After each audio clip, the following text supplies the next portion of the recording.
will tell God, God, you are the great healer, and with my seed, I remove this thing from my body.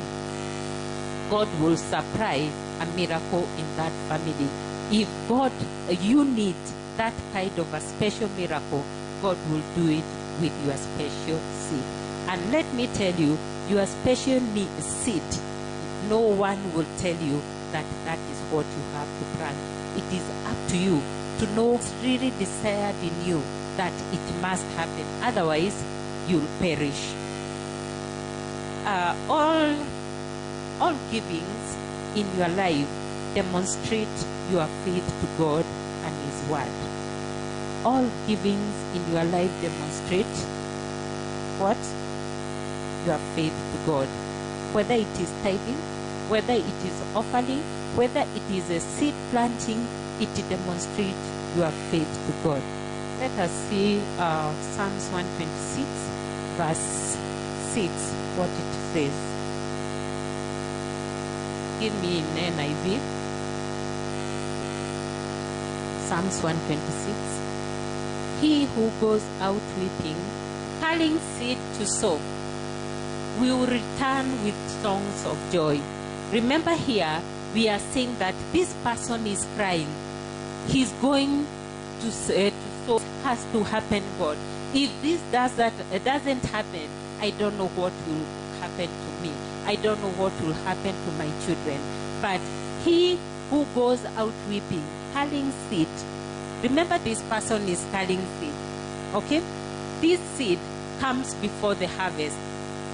You don't harvest. It is a desired.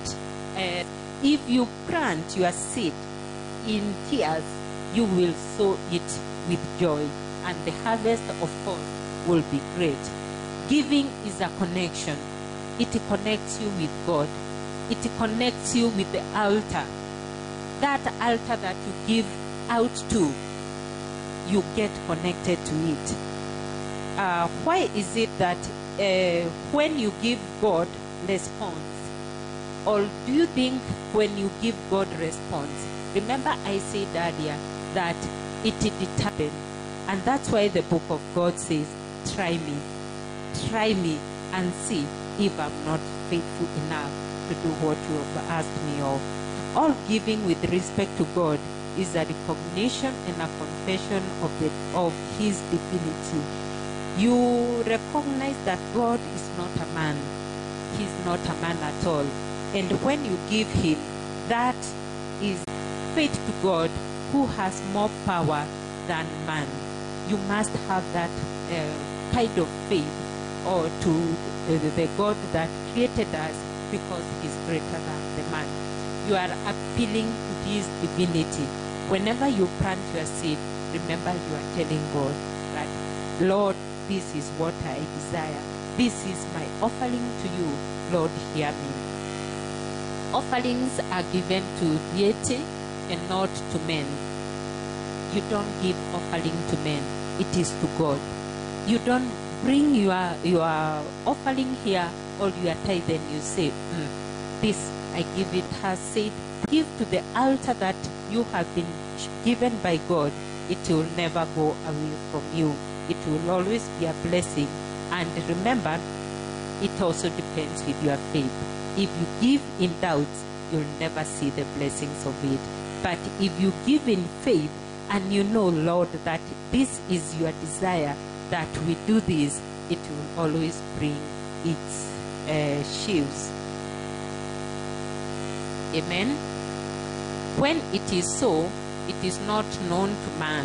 It is just like asking God, why do we have to breathe? You know, when you are asking why to give offering, it's just like asking, why do we have to breathe? Can any man live without not live without giving? You have to give so that God can add you more. In the need of having more tea?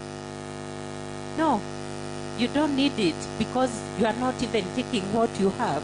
So you give what you have, you give to the poor, and remember that when you give to the poor, you are redeemed to God.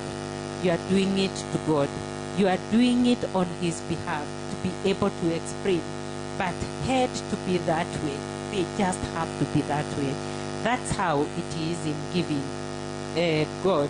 These kinds of offering are all you don't need to give out. Just leave it. No one will push you. And especially in tithing. Tithe came before even Abraham. Remember, Abraham went and sacrificed to God, and he gave it all. He gave what he needed. Moses found the rules of tithe were there. So those are people trying to deceive you. Do not allow anyone to deceive you on giving or tithing. Do as you have been taught and do what is right for you. As by you can use it to create opportunities for yourself. That is giving. If you want to create opportunity, you know what you said. Remember when I mentioned Psalms 126, I said is a desired seed. Everything that God has given you, that you should give, it's tithe. A good example for those who are employed, people ask themselves, do I give the gross or do I give the net? Do I give the gross? Do I give the net? Remember the net, you have removed everything that you have done with your salary, and maybe down there you have a balance of 1,000 shillings, and maybe you receive a net of a gross of 100,000, but eventually at the net there you have 1,000. Now you say, I'm going to tithe my net. How much will you give God? From 1,000, 100 shillings only. You have stolen from God. He is supposed to get the gross, the 10% of the gross, because that is the income that he has given.